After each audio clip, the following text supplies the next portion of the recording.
rack pull, which is a elevated deadlift to work my lockout, while having a safety squat bar on my back with increasingly loaded weight, which would simulate a good morning, maybe a squat from a lower position.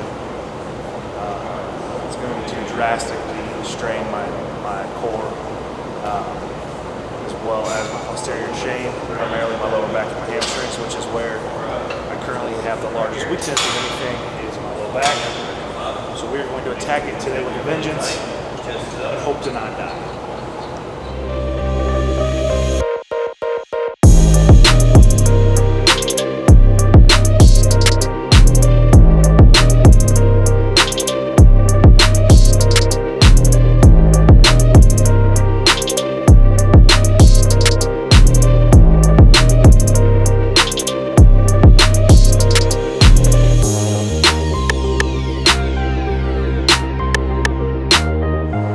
Because we're adding weight to both devices, and the same squat bar weighs substantially more than a regular bar. This here, 225, is already about 355, 360 pounds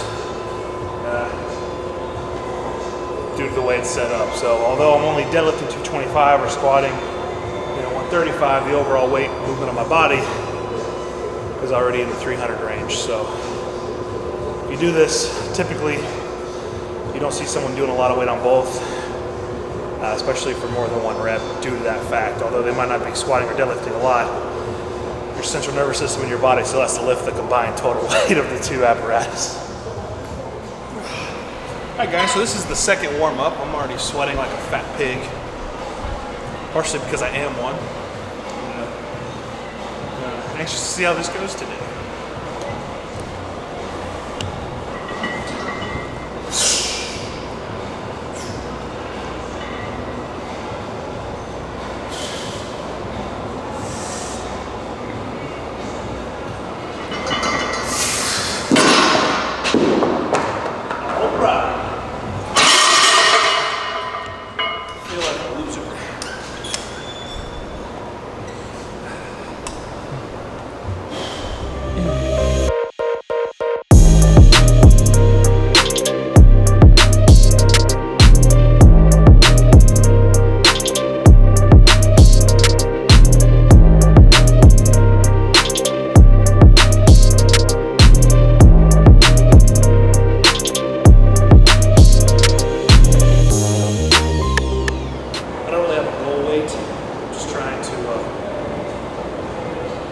Basically test my lower back as much as I can in this movement. Once I get to, I don't know, 90%-ish, I'll hit a couple singles there. And then I'll take the same squat bar out of the movement, hit a couple of rack pulls for that height and that weight. See how it feels without the same squat bar on my back.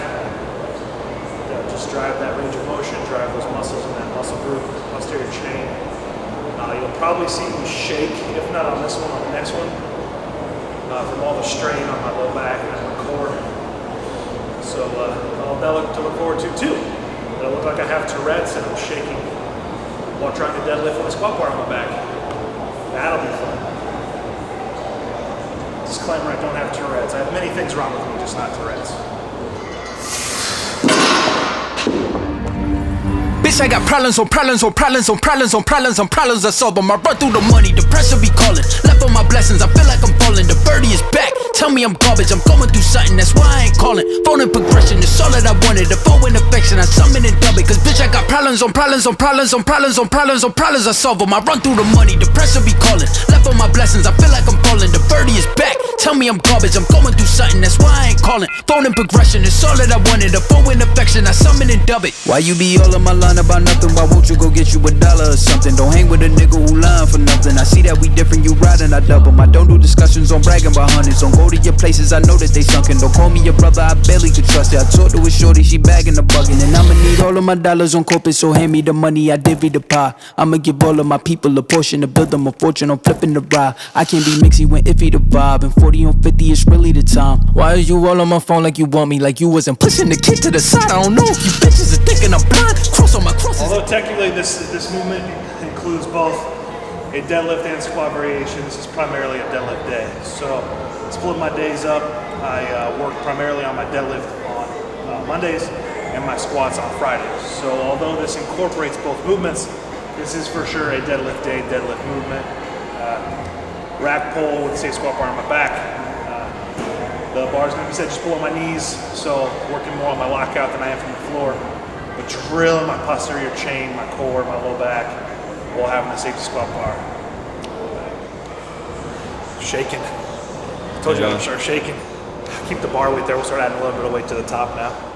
Hit this for 2 or 3 reps, depending on how bad I'm shaking. And then we'll remove the safety squat bar for a couple more pulls.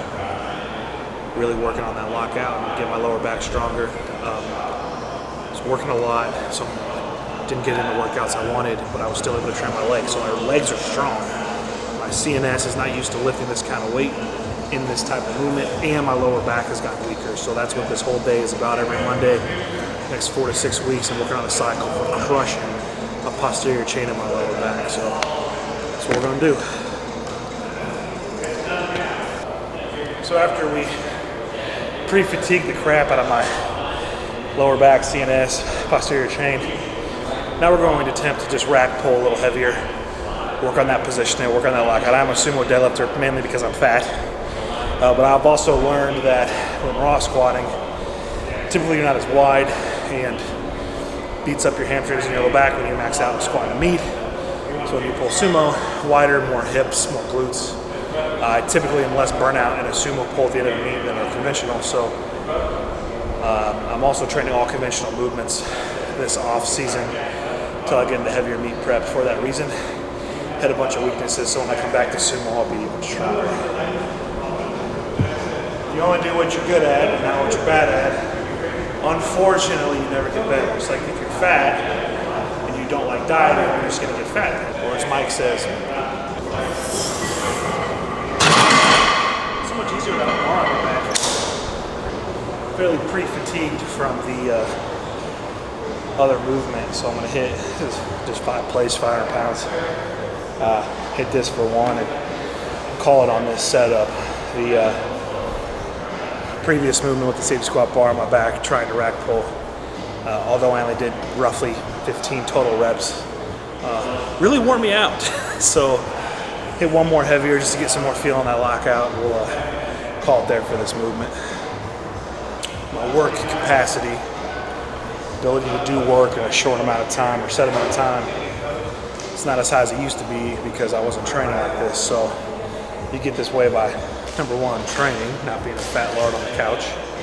Number two, lower interval work capacity, so taking less time between sets, additional reps with heavier weight above 50%, and then GPP, such as pulling a sled, pushing a prowler, Aerodyne bike, battle ropes, tire flips. You don't do it by running on a treadmill. So running on a treadmill doesn't actually help your work capacity for lifting weights. I mean, maybe a teeny bit, but it's a very different thing. Sled pulls, prowler pushes, Aerodyne is a drastically better way to increase your GPP, your general physical preparedness, versus cardio. So one of the things I'm going to work on today is sled pulls for that reason, so that I can deadlift for more than 25 minutes without feeling like I'm going to have a stroke. Because that's how I feel.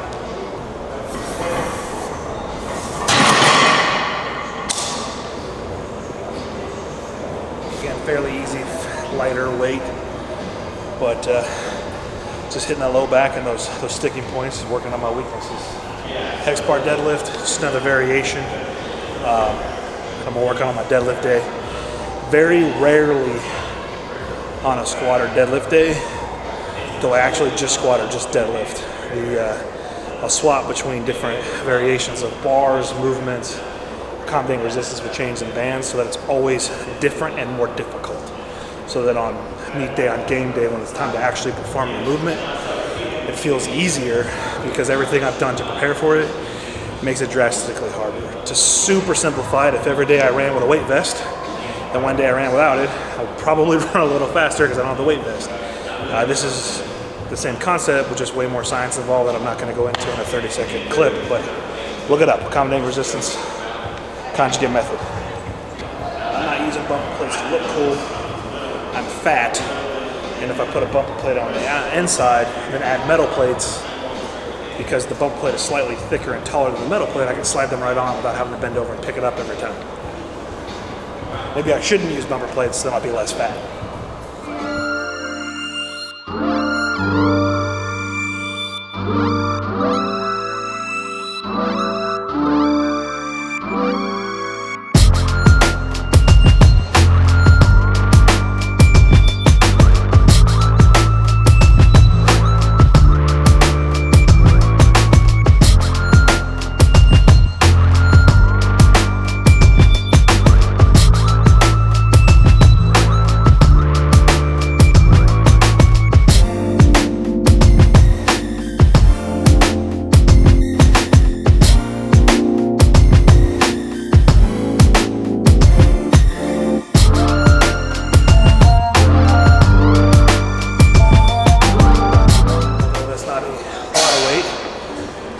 After doing safety squat bar, good morning rack pulls, and you're already semi-tired, you really feel that in the glutes. And for all you non-fitness people, that's your butt.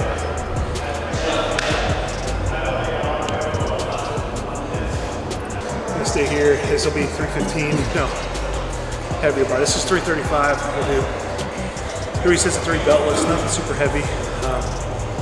Continue to work the glutes. Work at different variations of deadlift, so that when it's time to actually deadlift more.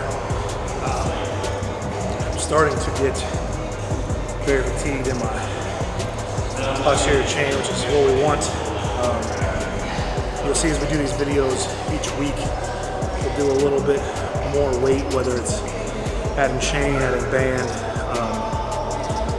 Being only the 3rd week back, really working on harder variations for me right now versus heavier weight. So although I think I pulled 315 plus 150 on my back, a couple singles, the force I exerted was a maximum effort force. So I got the same effect in training as if I took 605 off the floor for a triple, just because I exerted maximum effort to achieve it. So there's no point in continuing to go up and up and up when I'm already getting that effect. It actually saves me from getting beat up, increases my recovery time so I can train harder and longer throughout this off season. So just because it's not the most weight you can possibly lift, you max out every day in the gym, eventually you're gonna get weaker, maybe even injured, then you can't train. So I'm trying to do this smarter this time around. So that's why we're only lifting average, slightly above average weights in all these movements. Just trying to pick movements that suck so that we don't have to overload the movements. 335 trap bar deadlifts a lot to you. I'm not trying to offend you. Not a lot to me.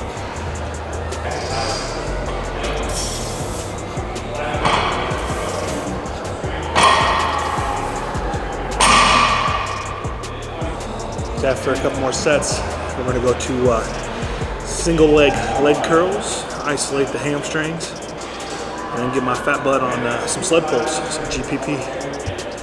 Might even do some sandbag holds while I pull the sled. We'll see how froggy I feel at the end. And I'm hungry. Looking to eat some serious lunch. Typically after I train, I probably eat substantially too much as a post-training meal, but yeah, it's what I enjoy. Probably gonna go to Applebee's, get the 2 for $20, plus an appetizer and a dessert, and eat it all myself, if I'm being honest. So, probably get the chicken fingers. Chicken fingers in one meal. The chicken lime and rice on the second meal with some barbecue chicken wings. You know you're a fat powerlifter when you've memorized the 2 for $20 options. So maybe don't do that part for me.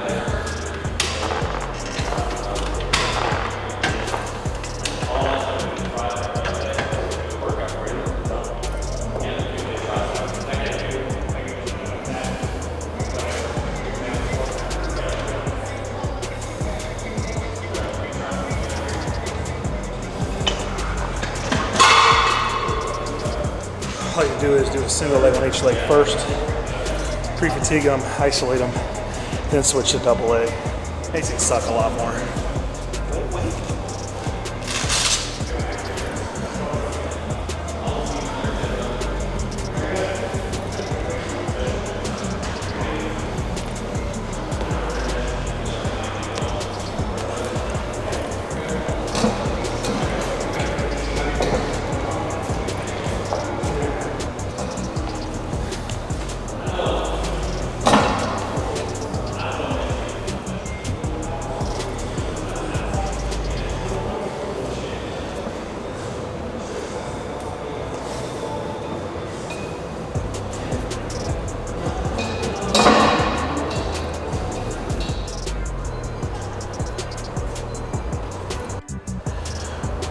cord. Sled poles suck.